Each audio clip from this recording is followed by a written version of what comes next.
Hello, everyone. My name is Joseph Keene, and I am the Program and Event Coordinator here at the Johnson County Library. Thank you for attending today's program. The Past is Prologue, Nicodemus, Kansas. The Past is Prologue is a monthly program offered by the Johnson County Library where we highlight topics that are often left out, glossed over, or misrepresented in our history books. Our presenter today is Ms. Angela Bates. Angela is the founder and past president of the Nicodemus Historical Society, where she ensures the history of her hometown is properly preserved for generations to come. And now, please join me in welcoming Ms. Angela Bates. Hello. Good evening, I should say. It is always a pleasure to have an opportunity to tell the rich history of Nicodemus and various aspects of our history, as well as going back into slavery. So this is a great opportunity for not only me to share, but for maybe many of you to learn some things you hadn't even thought of before or never even knew about.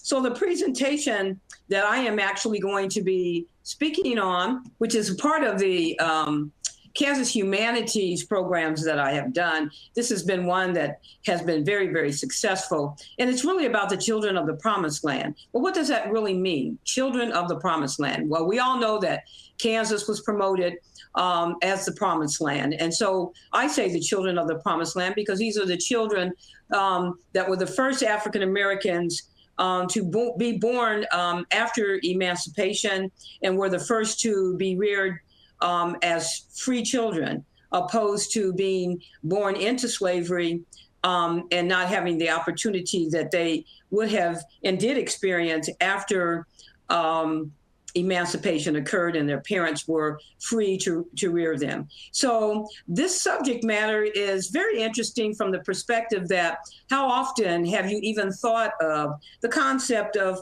a mother who was in slavery, who had children, and now she's free, what it would be like to rear children in a free state, so to speak, not just the state of Kansas, but a free state of being. You are no longer enslaved. And so the dynamics of that psychology is what I'm going to try to get into and give you a little insight into what it was like during slavery versus after slavery.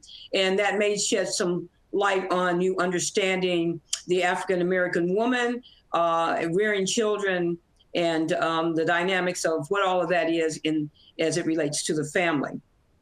What I'd like to do, though, is basically say that it is about the simple word choice.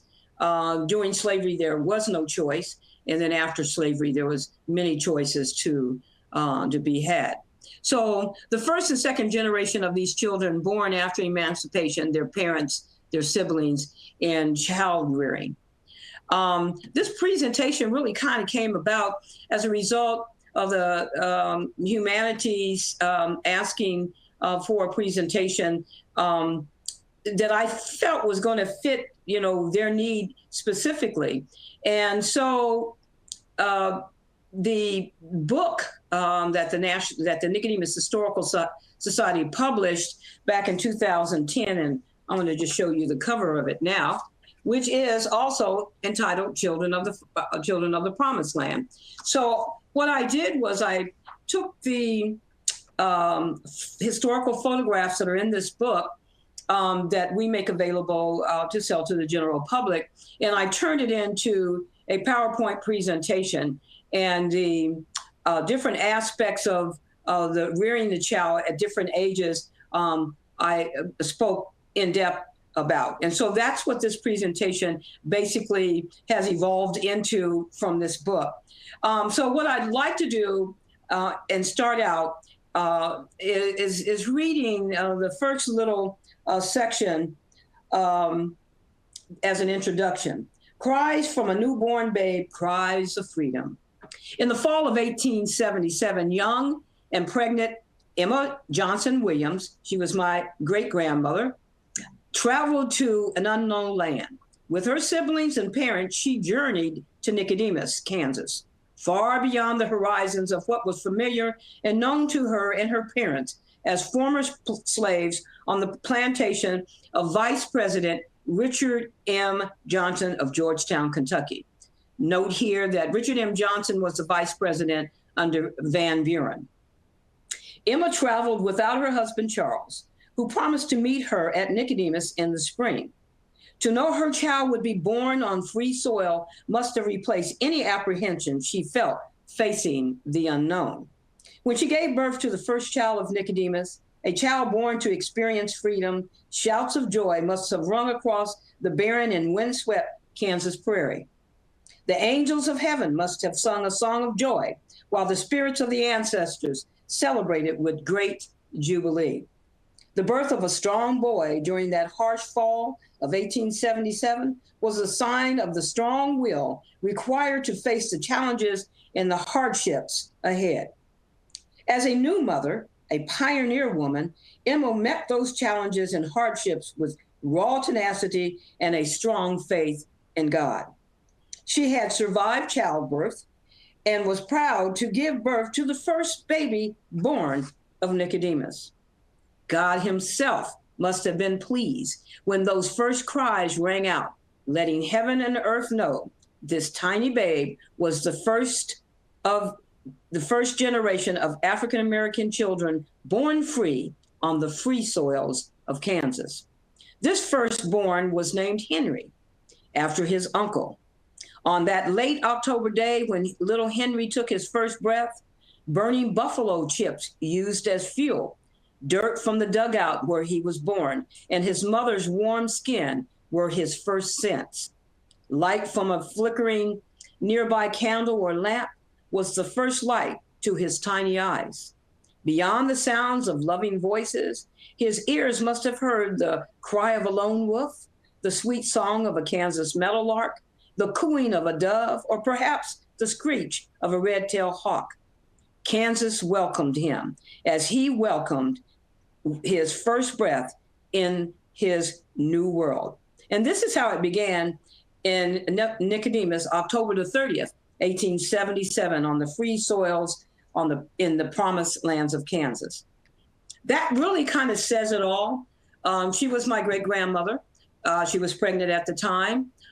This was her first child, and she had been obviously a former slave, but this was her first child. And to know that when she left Kentucky, she left her husband there. They had been recently married, but he told her to go ahead and go on with her mother and her other siblings to the promised lands of Kansas. And he promised to meet her in the spring when the weather would change and he had a little bit more time to garner additional money so that he can make their life a little bit easier out here on the high plains of Kansas. Okay, so here she is. She's a young female having her first child.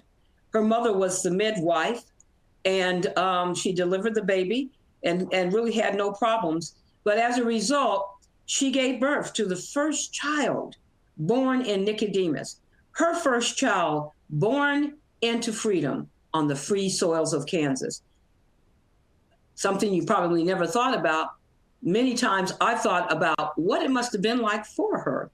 So as we get into this, let's look at what it was like for her and other women that may have had children during slavery. So if we look at slavery, there is no choice. There's no choice in terms of who their sexual partners are, because of course, marriage was not legal. People were given permission by their masters if they wanted to cohabitate with somebody and be supposedly married. Sometimes the masters would give them the opportunity to jump over the broom and have a ceremony, a marriage ceremony. And jumping the broom basically meant that once you held hands and you jumped the broom, that you were now married and you were leaving everything in the past. And the broom represents using the broom to clean out all the dust and dirt from both each partner's past. It's an African tradition. And even today, many African Americans during their marriage ceremonies, they may actually go ahead and jump over the broom. I jumped over the broom twice and then jumped back over it twice with each one of my husbands. But that was a part of the ceremony that I had when I got married the second time. It was not a part of the ceremony when I got married my first time. But it's a very traditional African-American tradition that is repeated many times, even into this generation and the next generation that's coming along, jumping the broom or having a broom as a symbol of that African tradition. So if you ever hear someone say jumping the broom, that's what they're talking about. But during slavery, African Americans really did not have any legal right to a partner that they may have jumped the broom with or had been given permission to actually cohabitate together as husband and wife. It was not legal. So in many times they had no choice in who their sexual partners would be. If I was an unmarried woman, so to speak, I had no control over my own body. If my master decided that he wanted me to cohabitate with him in his bedroom, in his house, or live in one of the rooms in the house, he could force me to do that. I would not have a choice in that matter. Many times, women were sold to other plantations, and they may have left their children at the former plantation. And so they had no right to the men that they wanted to cohabitate with and or jump the broom with. They just had no right, and they had no choice in the matter of who their sexual partners would be, other than what may have happened down at the quarters. And even then, if a master decided that these two individuals looked like they could produce strong, muscular children, then they would put those two people together and make them breed, so to speak, so that they could produce children that would be, strong. They were trying to basically select partners for their slaves so that they could produce children that would be, very wholesome, very muscular children, or partners that could produce children that would be extremely healthy. So they had no choice. Now, when I say these kinds of things, I want you to remember that everything that I am saying was not an absolute on every plantation. Slavery varied from one plantation to the next, from one region to the next. So if I lived in Kentucky, where slavery was more amenable and more easy to survive than it would be, say, in Mississippi or in the other southern states where they had large plantations and you never saw their masters, and the dynamics of the relationship between the master and the slave was a lot different. So it varied from plantation to plantation and from one region to the next. So just keep that in mind when I say these things. They didn't have any choice in terms of naming. If I wanted to name my child, let's say I wanted to name her Princess, and if the master decided that he didn't like that name, when he got ready to record the slave name in the book, in his logbook, he can name that child any name he wanted to. This is exemplified in that movie, which was the sequel to Roots. The movie was called Queen, and Halle Berry played Alex Haley's mother in that particular movie. And she was the product of her master.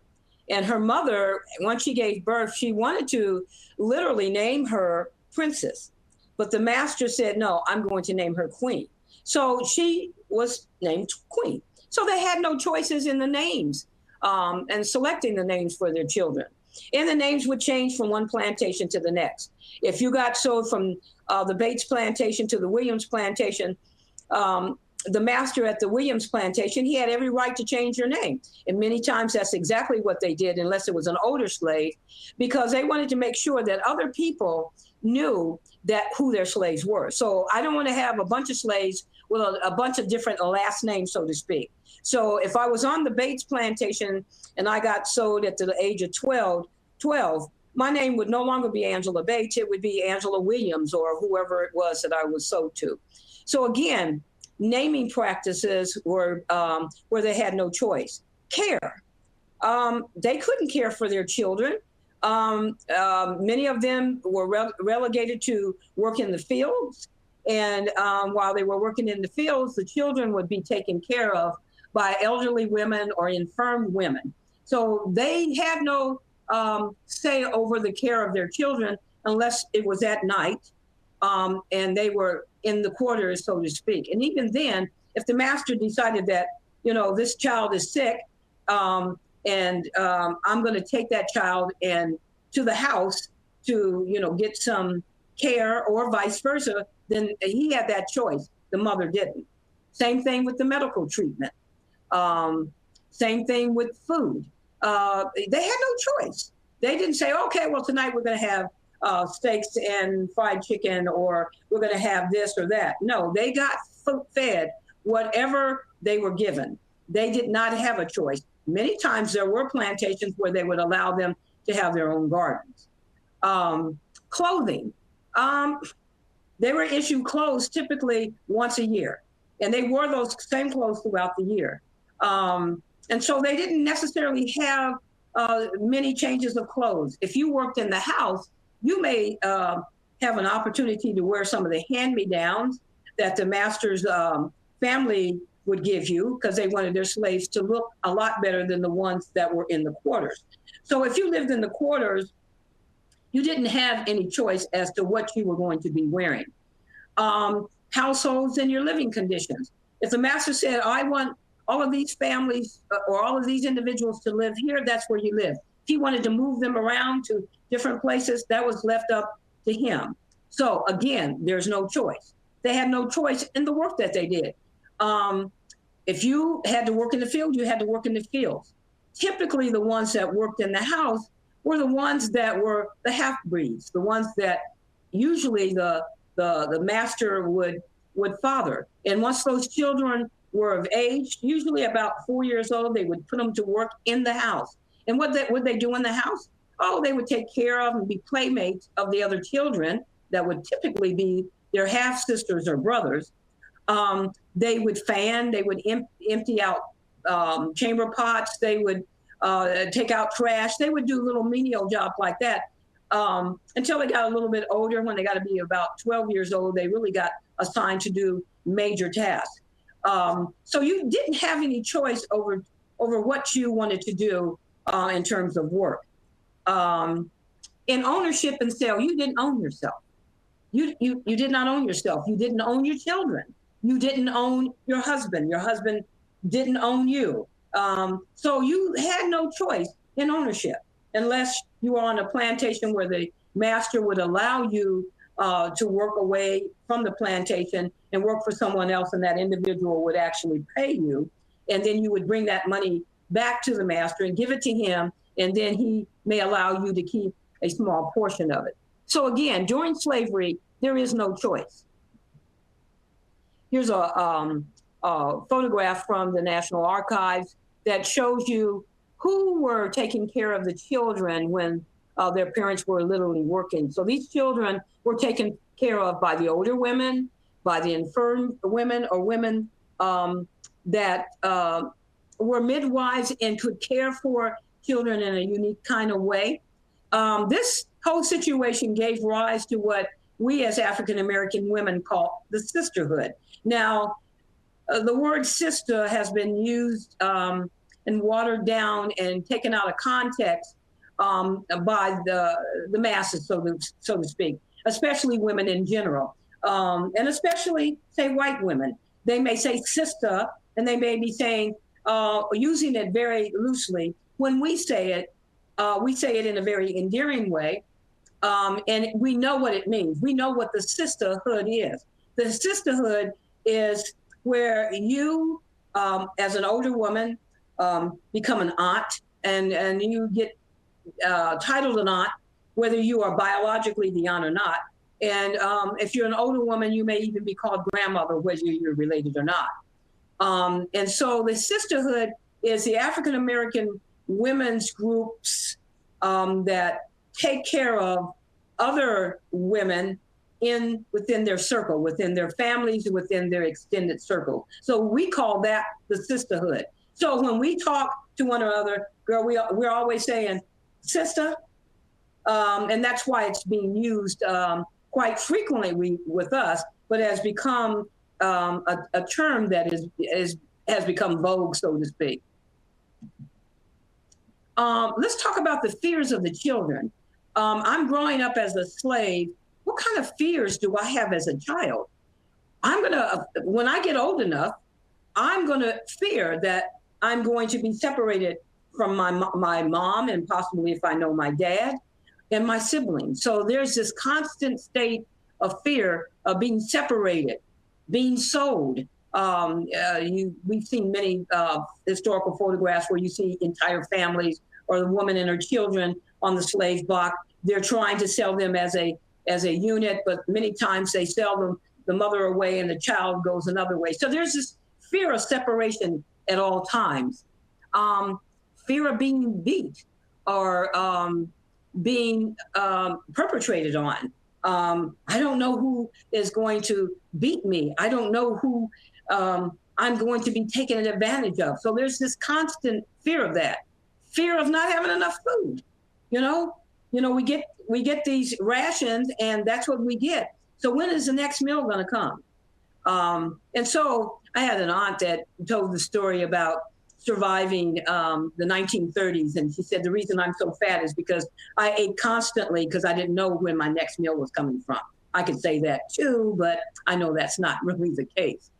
Fear of not having enough clothing. Can you imagine what it would be like during the winter, and all you were given were these sets of clothes, and for some strange reason you outgrew them, or they just weren't adequate to keep you warm. So there was always fear of not having enough clothing or adequate clothing.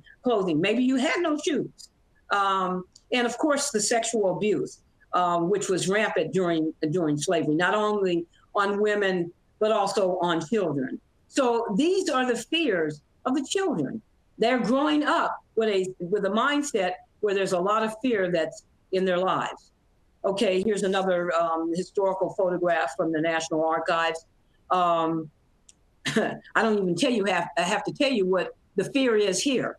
But they're, in their slave cabins, and they're having what they consider to be their own home environment, and they're hoping to be safe. But there's always this fear that someone, a night rider or someone, could come in and kidnap them, take advantage of them, sexually abuse them, take them away. So they were always living in a state of constant fear. Fears of the mother, okay? Fear that she may not be able to stay with her partner.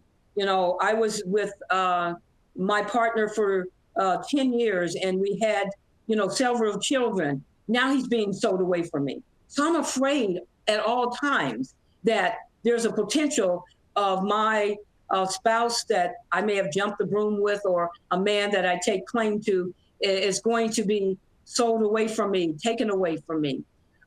Sexual advantages. I'm fearful that any white man can take advantage of me. It doesn't matter who he is. He just shows up on the plantation when my master is gone. He can very easily take advantage of me because I have no way to retaliate. So there was always this fear, especially when you became mature enough that you became attractive. Of course, being beaten and used as a scapegoat. What's that mean? Well, of course, being beaten for something that you did or should not have done, being used as a scapegoat. And this happened many times in the house. When the house slaves, the women in particular, were the object of the affection of the husband, who kept them in the house. Many times they had their own rooms, and many times they didn't, but the master would take advantage of going to see them in their separate rooms. Can you imagine what that did to the psychology and the feeling of the wife? To know that my husband is not sleeping with me, but he is sleeping with our slave. That's the house slave. the only way that I can take my frustration out is to take it out on her. If many of you had an opportunity to see the movie 12 Years a Slave, which is an excellent movie, I would recommend that any and everybody, African American as well as white and others, actually watch that movie, because it gives you the insight to what it was like to be one of those women in the house that was the object of affection of her master. Her mistress did all kinds of horrible things to her because she took her frustration out on her. That happened many times, over and over. So there was always this fear that they were going to be used as scapegoats. Many of them were afraid to have children. They didn't want to have children. Many of them didn't, because if I have a child during slavery, I know that child is going to be reared as a slave, which means all my biggest fears can come true. That child could be beaten, that child can be sold away from me, it could be sexually abused. So being fearful of having a child. If many of you had an opportunity to see that movie that Oprah did that was called Beloved, in that, of course, it was a little strange movie, but in that movie, the young mother actually kills her children. And believe it or not, many African-American women during slavery would kill their children as infants. And or if they were in certain situations that they knew their children were going to be sold away from them, they would rather see them dead than to be beat or sold away from them or have to endure the atrocities of slavery. So they were afraid, many of them were afraid of having children. They were afraid of their children's working arrangements. Okay, I know my child is not the strongest child, but he's got to work in the field just like everybody else. And, he becomes feeble and he can't really do the work that he is required to do. So I'm fearful that, he may not be able to survive the working conditions. Of course, one of the most prominent fears that they had of their children was that the children were going to be sold away from them or get inherited by their mistress's new husband, or they were going to give them away or sell them as a part of them and their inheritance. So they were always afraid that their children were going to be sold away from them or taken away from them, and that their children would be sexually abused and exploited. So these were the fears of the mother. Okay, emancipation and Reconstruction. What's going on then? Of course, they've been announced that they're free, and now they have some choices. But Jim Crow laws came into being almost immediately, which restricted the movement of them, as well as all sorts of things. So, but during this time, there was rampant confusion amongst not only former slaves, but of the whites. They didn't know what to do or how to deal with the fact that they were losing their economic viability. They were losing the very people that were helping them to maintain and sustain their lifestyle. Everybody was afraid of the brutality. The whites were afraid that slaves were going to do an uprising. There was fear on the slaves' part that they were going to be re-enslaved, beaten. They said I was free, but if I walk down this road and go down this road I've never been before, I really don't know what's down there, but I would like to go, because they say, well, down there is a town called Hill City. I would like to go there, but I'm afraid that if I get on that road and go down there, that someone can come out of the bushes or come down the road and re-enslave me. So fear on behalf of whites as well as African American is what was prevalent during Reconstruction. And of course, the Jim Crow laws that were imposed, there was increased violence on African Americans as they started to really impose these Jim Crow laws and retaliate against the whole system where they had to make these people that were their former slaves equal to them, so to speak. So, and then when slaves started to move around, it was like, wait a minute, where are these people going?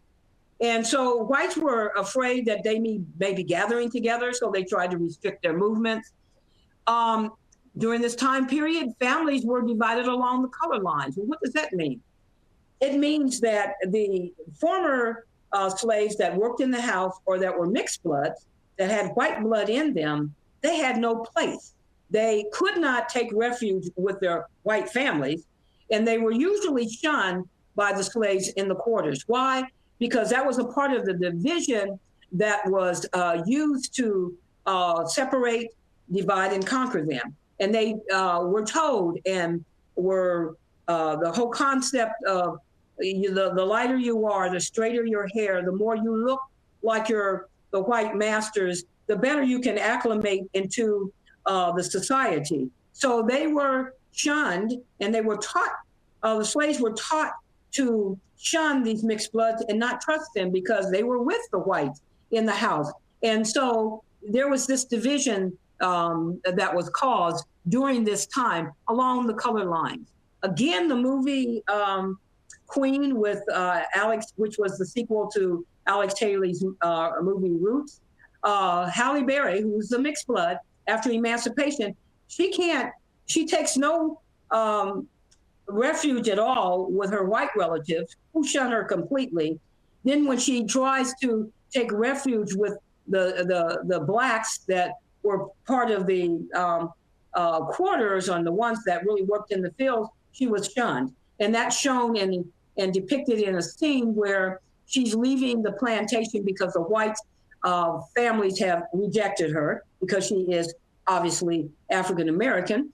And then she's shunned by the former slaves that worked in the fields because they can't trust her. And then they treat her horribly, and they don't want her to stay with her. And she ends up sleeping in a pig pen, I think, and they throw her some food. So during this time period, there is the separation and the division that's caused by the emancipation. And so we're divided along the color lines. Many women became heads of their own household. Their husbands left. If they had men that they lived with and cohabitated with or jumped the broom with, they're free. The men may say, well, look, I was sold to this plantation the last 20 years of my life, but my love and my heart is with my first family on another plantation. So who's going to force him to stay with her? They instituted laws that would say, okay, what you got to do is, if you really want to be married to this man, you got to get remarried. And you got to get married in front of a judge and or a minister, and it has to be recorded at the courthouse. Those records are called slave marriage records. And they were something that really fascinated me when I started doing my research. I could see who stayed married and who got married to other people after emancipation. Very interesting records. Many families had multiple children and multiple parents. Okay, in the case of my great-grandfather who came here, Tom Johnson, there was a woman that he had a child by, and when emancipation rolled around and they moved to Kansas, he made sure that she came also. And his son by her were actually here in Nicodemus with them. They lost their home. Many of them were kicked out of the plantation, so they had no place to live. So they literally lived on the streets. And the land that was available through the government, through the confiscation of these former plantations that were owned and secured by the Confederates, they turned that land over to people that were former slaves, but that turned around almost immediately. So then they have no place to actually live. So they have limited income, they have limited financial security, they have limited land availability, and obviously limited education. And this education that they were afforded after emancipation was given to them through the Freedmen's Bureau. The Freedmen's Bureau came into existence, and they provided education to these former slaves in the form of freedmen's schools. And so they have a limited education, but they are for the first time having the opportunity to learn to read and write officially. Freedom has come. We have a choice. We have a choice of partners. We have a choice to change our own names. I didn't like the name that the master gave me. I'm going to change it. That happened many times. Here's an example here in Nicodemus. We had a family, two brothers that came here. They were Weltons or Wellingtons, and one brother changed his name, shortened it up to Welton. And if you're doing genealogical research, it's very difficult for you to, if you don't know the history of the family, it's very difficult to find out who you're related to if you don't know that history. You may say, well, they're Wellingtons, I'm not related to them, but yeah, you are, because they were brothers and they changed their names. And so naming practices were in place during slavery for the African American. What they did, they would name their children, if they could, after their siblings. So I have a sister named Cheryl. If I had a daughter, I would name her Cheryl. That way, you knew what children belonged to what plantation and what family. And so those naming practices kind of carried over after emancipation, but many of them would change their name. They no longer wanted to be associated with their masters, so they would change their names. Sometimes they changed their first name and their last name. In the late 1960s and early 70s, the same thing happened. People wanted to identify with their African heritage, and they would select African names, and they would drop the last name and or the first name. So you see a lot of African names being introduced in the naming of children, as well as people changing their names during that time period. It creates havoc if you're doing genealogical research and you don't know that the name was changed and the name was a former name that was carried over from slavery. Women determined their own rearing practices. If I wanted to rear my children a certain way, I could do that. I didn't have to rely on the system of slavery to do that. Women provided the education and religious training to their children. If we have a church, I can take this child to this church. If we have a school, I can make sure that my child gets an education. And we have freedom to move around. And here in Kansas, they had freedom to own land and become homesteaders. So from slavery in Kentucky to freedom being experienced in Kansas. How did these people get to Kansas? Well, of course, at the end of Reconstruction, when they pulled the military forces out of the South and everybody was on their own to fend themselves, that's when things got really out of control. Jim Crow just became the standard. Hanging blacks, as we call them, tree fruit, became the norm.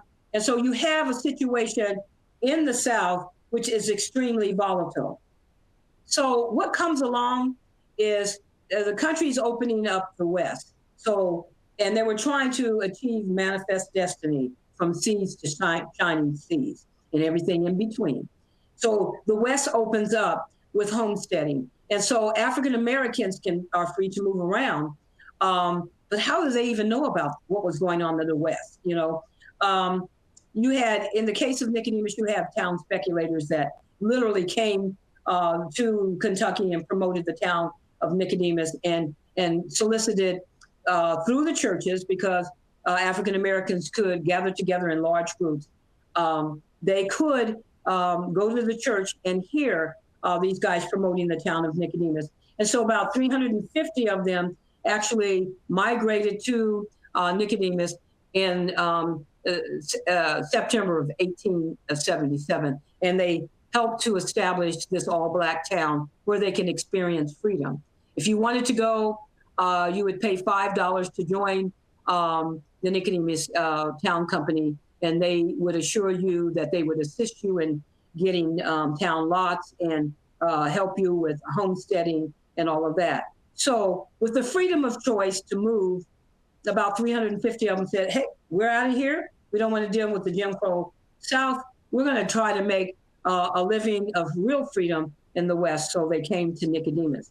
And many of these women that came had children. Many of them like my grandmother, great-grandmother, I'm sorry, was pregnant at the time, and many of them became pregnant after they arrived in Nicodemus. So children were brought with them that had endured slavery. Some of them were young adults. Some of them were older women that came. Maybe they were infirm women with that came with their families. But these women came, and they brought their children with them. And so now they have an opportunity to have and exercise real freedom. And so they rear their children the way they want to rear them. They educate them the way they want to educate them. And they have an opportunity to experience real freedom themselves, as well as the first test of rearing their own children under freedom. Here's a historical photograph of my great-grandmother that I'm referring to here. She is seated, and her son in the center there in the back, that was the first baby born in Nicodemus, that was Henry. Her second son was on the left of the photograph. That's my grandfather, my mother's dad. And so this is one of the first families that settled in Nicodemus, and this is the first baby born in Nicodemus. And so here she is as an older woman with her children. At this time, her oldest daughter, who was the second, had died in a fire, so she's not pictured there. Mothers, what do they think? What did they really feel now that they can rear their children?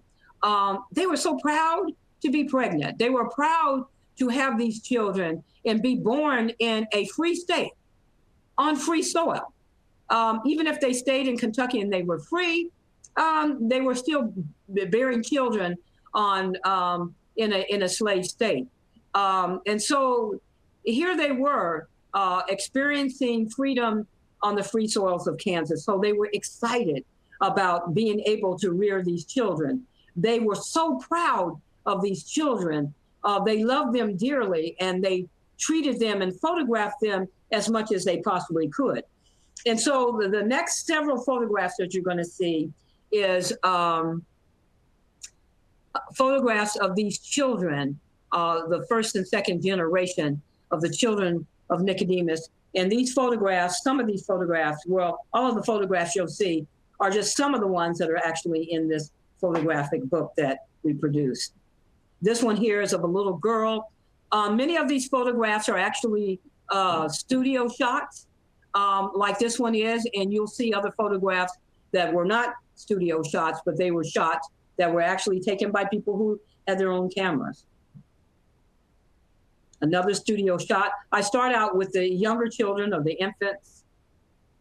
This gives you an example of the kind of historical photographs that we have at our repository at the University of Kansas, the Spencer Research Library. These are, in this book, I have about 200 photographs, and we had over 500 or 600 photographs to actually select from.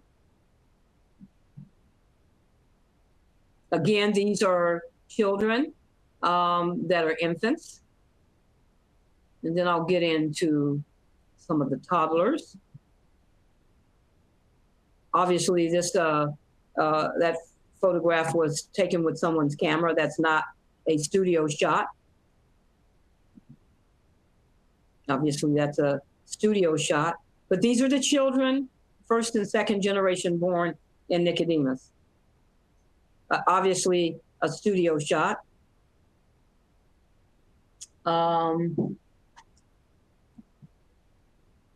Some of these people I remember as old people when I was growing up, but these are the pictures of them when they were young.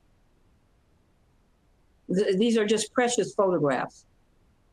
Thank God for them having enough love for their children to want to get them photographed.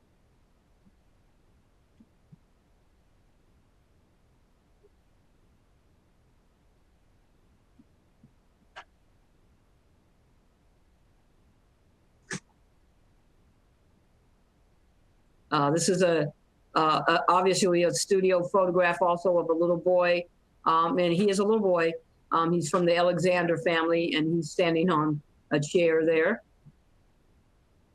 This photograph is of my great uncle, Obviously, this is a studio photograph, and I'm not sure quite where this one was taken, but that little outfit he has on makes him look like he's a little girl, the big bow and the little skirt.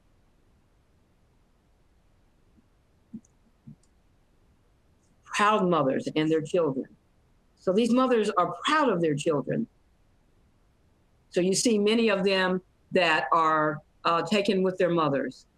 Very, very proud of these children. Wanted to make sure they could be documented photographically. This photograph here, I'm not sure exactly where it was taken, but it must have been they were en route somewhere and there was some place where they could stop and take a picture on that little wagon and have the children in the little carriage, I think, that's being pulled by a little miniature horse or something. Then we move on to some of the older children. This is my great grandmother on my dad's side, and these are my two great aunts when they were young. Again, very proud of their children. This is a photograph of my great grandmother and her four daughters.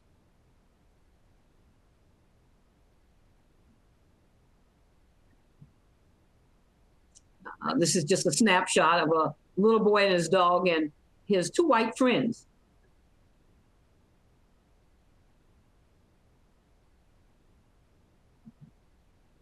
Loving siblings. Okay, these are photographs of siblings that are being shot together. These are my great aunts as little girls. This little photograph is interesting. Those little country bumpkins look like that when they moved to the city. That's what they look like in Nicodemus. And the little girl with her finger in her mouth, the tiniest one is me. And those are my other three siblings at the time. And this is all of us when we moved to California. I was about 5 years old when my parents moved to California. And I know I'm kind of running out of time here, so I'm just going to go ahead and go through some of these photographs a little bit quicker, but you get an idea of the kind of photographs that were taken of these children to document their pride, really, in these children. Here they are out on the barren high plains of Kansas, and somehow or another they made sure their families and their children were actually photographed. Some of the teens, I love that photograph with the two teen guys with their hats. This is one of my favorite photographs out of all of the photographs that we have of children. This little photograph is no bigger than 2 inches by 2 inches, and it's just crystal clear. But I love her with her little spectacles on, her dress, and her hat. Says a lot about her and her parents and what they think about that. Here's children playing, making snowmen. Photographs of school photographs. That's my great uncle. Here's some of the kids that attended the Fairview School, one of the schools north of Nicodemus, about 2 miles. Oh, and who's that little girl? I'm going to end this slide presentation with that picture of me when I was a little girl. I was about 5 years old. I think this kind of gives you an idea of the history of the African-American woman rearing her children during slavery and after emancipation, and the dynamics of what that was like for these women. Give you something to think about. You probably never have thought about it before. Many people, whether they're women or not, may not have even crossed their minds that these were the kinds of dynamics that the African-American woman had to deal with coming out of slavery and dealing with this rearing children, so to speak, during slavery. I'm going to go back through and see if I can select a photograph that I'd like to talk a little bit more about. And that one would be,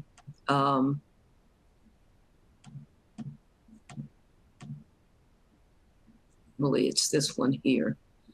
That photograph and this one here of the women with their children, they wanted to make sure that their children, who were the pride of them, were photographed. And I think when you see these photographs of the children with their parents or their siblings, it really shows their concern and their pride in their children. So this book really is a tribute to African-American women and their children. And I'll share this one thing with you before we go into questions and answers. There's a saying in the African-American community that women that are mothers, we will love our sons and we will rear our daughters. Well, what does that really mean? It means that you teach your daughters to be independent, because coming out of slavery, you can't depend on a man, not because he's not dependable in the sense of wanting to be dependable, but slavery created a situation where he could not be a head of a household. He did not own himself, let alone the woman that he jumped the room with or had children by. So women, African-American women, traditionally raise their daughters to be independent. And you raise your daughters to always be able to take care of themselves, and you rely on the sisterhood to help you out. So that's kind of the way it is for African-American women. Over the years, it's slowly changing from one generation to the next, but it's the core of who we are as women. I think it's time now to maybe take some questions. Joseph, do you have some questions for me? We do have some questions for you. Thank you so much, Angela Bates. Okay, so the questions that we do have are really targeted towards Nicodemus itself, the city. So what was the largest population that Nicodemus became? And when was that? Can you talk some about the ebbs and flows of the population?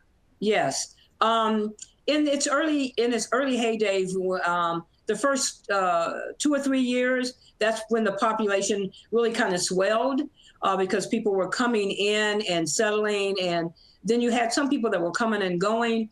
And then it kind of stabilized after that. Then it experienced another little spurt when they thought they were getting the railroad. But in its heyday, the highest population was between 550 and 600 people. Right now, we're down to about 20. And the lowest it's ever been was about a year and a half ago, 2 years ago, it was 12 people. And I was like, oh my God, what's happening? But it also, the population will vary depending on the time of the year too. It used to be, and it's changed over the years, but it used to be like when I was a kid growing up in Pasadena, California, and then coming home for a homecoming, there was the population was about 200. And then there was kids that would spend the summer with their grandparents and their aunts and uncles.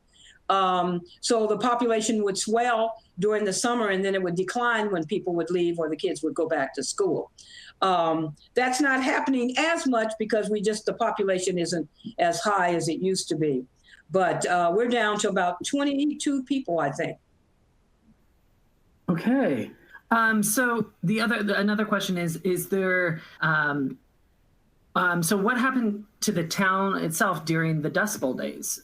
Did it survived? Mm-hmm. Well, Nicodemus, it was the hope and dream of those founding fathers and those initial settlers that it would grow into a big bustling town. And it did, relatively speaking, and if you're talking about African-American towns and other little towns that were its size. But when the railroad did not materialize, that's when Nicodemus lost its economic base. The railroad bypassed Nicodemus by about 4 miles. And when that happened, the little town of Bogue came into existence, which was a railroad town. And that is where I currently live. I live in the town of Bogue. they thought they were going to get the railroad. They raised the bond money to attract the railroad. But I think beyond the reasons that were perpetuated at the time, or that they said that Nicodemus didn't get the railroad because they needed to cross the river, and they didn't want to cross it several times because they just had crossed the river, not the river, but the Paradise Creek 26 times prior to coming into the town of Plainville. And so they didn't want to build a lot of bridges. That's what they said. Some theories is that they didn't raise the bond money. They were fearful of the railroad and all of that. But I think it was for political reasons. I think it was Jim Crow showing its ugly head. Why put it through the town, a black town, so that black town can prosper? It only made sense. Nicodemus was the biggest town in Graham County. It was bigger than Hill City at the time. It wasn't until after the railroad bypassed Nicodemus that Hill City really started to grow and became the county seat. But when Nicodemus lost its economic base, it went into a downward spiral, and people continued to to leave the area, even in the Dust Bowl years, because of lack of work. My parents left in the 50s because of lack of work, and so it kept losing its economic base. And so even though people left and the population continued to dwindle, one of the things that kept Nicodemus alive was the Emancipation Celebration.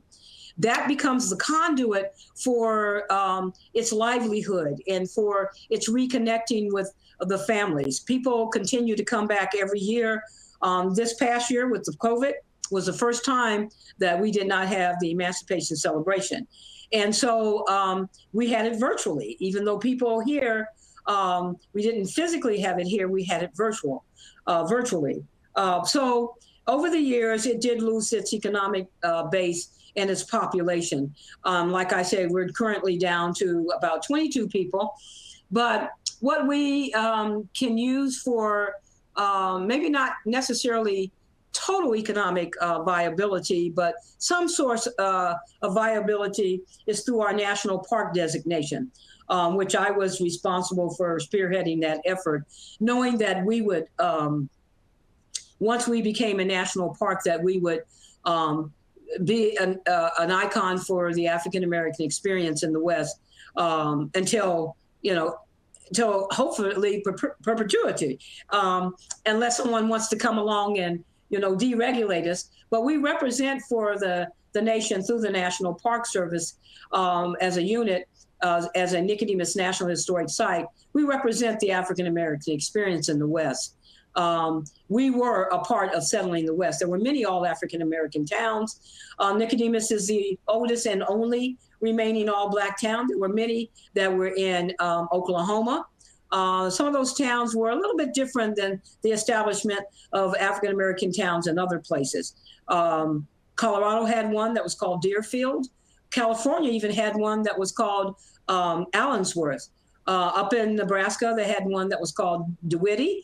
I think there was one that was called Blackdom down in New Mexico. So there were all kinds of all African-American towns popping up all over the West. They died out very quickly due to isolation and just economic solvency, just not being able to keep themselves solvent.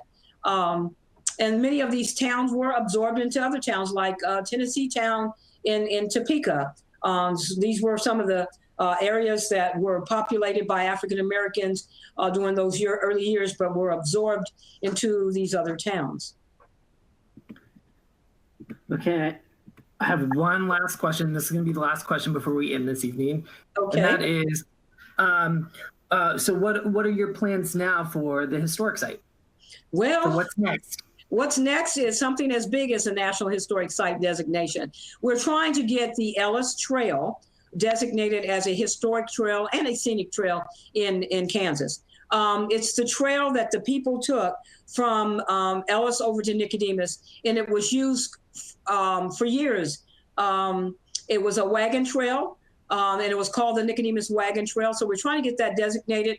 We are actually putting up signs along the trail We put the first one up September the 17th, which was the very first sign that was put up on the trail. It was put up at the Walsh Homestead, where it was known in their history to see the Blacks from Nicodemus and other people that were traveling from Graham County over to Ellis. The next sign will probably be put up in a couple of weeks, and that's going to actually be a sign in Ellis depicting people getting off the train in Ellis and getting ready to make the trek over to Nicodemus, which is about 35 miles. We've been giving tours on that trail for a number of years. Now we're putting up signage, and we're trying to get it designated by the state as a historic trail. So that's one of the big things that we're working on, as well as a Veterans Memorial for Nicodemus. Most recently, we put up the first of many silhouettes. We have a 32-foot by 9-foot silhouette that is right across the road, right on Highway 24, across the road from the historic sign of Nicodemus. And it's Nicodemus Homesteader. It's a black man behind the plow and a draft horse, and it's huge, and you can see it from both directions. So we're still making major changes here. And so even though the COVID has shut down the visitor center, hopefully that will be reopened, and the Park Service will be back on site, and we'll be able to continue to accommodate visitors when they come. People can drive through now, and they can pick up brochures, but there's no one manning the visitor center. Well, I want to thank you so much for joining us this evening. Well, thank you. I want to thank the audience as well for being here. So thank you, Angela, for that presentation. And thank you to Johnson County Library staff who helped make this program possible this evening. Thank you all for attending. We appreciate it. Please let us know through the poll on the screen where you heard about the program so we know where to advertise in the future. Additional resources such as book recommendations and upcoming programs are located in the resource engagement tool. So check them out. Our next program for the Passes Prologue series will feature filmmaker Stephen Lewis Simpson and his film Neither Wolf Nor Dog, based on the book Neither Wolf Nor Dog on Forgotten Roads with an Indian Elder by Kent Nurburn. So check out our website on how to view the film between January 31st and February 6th, and tune in for our live Q&A with Mr. Simpson at 12:30 p.m. on Thursday, February 4th. Again, thank you, Angela Bates. We appreciate it. For the opportunity. Thank you. And check out the Nicodemus Historical Society website. There's all kinds of programs, all kinds of photographs, all kinds of clips. It's a wonderful place to check out the history of Nicodemus in more of an in-depth kind of a format. Thank you so very much for the opportunity. Thank you very much, Angela Bates. Bye, everyone. Bye-bye.